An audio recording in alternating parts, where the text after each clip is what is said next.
မထူရှေ့ဗီဒီယိုလေးမှာပြောခဲ့သလိုမျိုးပေါ့နော်ဟော်မုန်းမညီဘူးဆိုရင်ဘာတွေခံစားရလဲဟော်မုန်းမညီဘူးဆိုရင်မထူကလေဝက်ချန်နေထွက်တတ်တယ်ပြီးရဲ့ခါကျတော့ကိုလေးချင်နေတက်တတ်တယ်ပြီးရဲ့ခါကျတော့အဆိုးအဆုံးကတော့ကလေးမရနိုင်အောင်ဖြစ်နိုင်တယ်ပေါ့နော်ဒါဆိုရင်ဟော်မုန်းညီအောင်မထူကဟော်မုန်း balance ပြအောင်ပေါ့နော်ဘယ်လိုမျိုးနေတိုင်းစားတော့အောင်လဲဆိုရင်5ချက်ကိုပြပြမယ်နော်နံပါတ်1ချက်ကအချိန်မှန်မှန်အေးရောပါအိပ်ပါည7နိုင်မထိုးရင်အိပ်တာကအကောင်းဆုံးပါပဲအေးရောကချင်းကဟော်မုန်းညီအောင်ဖို့အတွက်ကိုအရင်အရေးကြီးပါတယ်နံပါတ်2ကတော့အာဟာရပြည့်ဝအောင်စားပါဟင်းသီးရမျိုးစုံနဲ့ငါးအိုးပဲမျိုးမျိုးအဲ့ဒါတွေကဟော်မုန်းကို balance ပြုအတွက်ကိုအာဟာရပြည့်ဝတဲ့အစားအသောက်တွေဖြစ်ပါတယ်နံပါတ်3ကတော့တကြားနဲ့အချိုများကိုရှော့စားပါနော်တကြားစားသုံးခြင်းကဟော်မုန်းမြညာမှု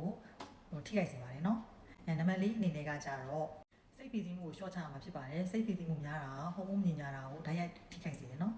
နောက်ဆုံးနံပါတ်5ကတော့မထူတော့ပုံမှန်လေ့ကျင့်ခန်းလေးလုပ်အောင်ပါပေါ့နော်နေ့စဉ်လမ်းလျှောက်တာမျိုးပဲဖြစ်ဖြစ်ယောဂလေ့ကျင့်ခန်းလေးလုပ်တာပဲဖြစ်ဖြစ်အဲ့လေ့ကျင့်ခန်းတိတိလေးတာလည်းဟော်မုန်းမညညာမှုကိုသူကဘဲလန်ဖြစ်စေရနော်ဒါဆိုရင်အခုပေါ့နော်ဟော်မုန်းမညညာမှုအကြောင်းအနေနဲ့ပတ်သက်ပြီးတော့ဘယ်လိုမျိုးနေတိုင်းစားတော့အောင်လဲဆိုတာလေးကိုမထူပြသွားတယ်ပေါ့နော်ဒီဒါလေးကတခြားသူတွေအတွက်လည်းအကျိုးရှိဖို့အတွက်ကို share သွားပြီးတော့မေးနေအောင်နော်နောက်ဗီဒီယိုမှာပြန်တွေ့ပါမယ်နော် like and follow လုပ်သွားပြီးပါအောင်မထူပါကျေးဇူးတင်ပါတယ်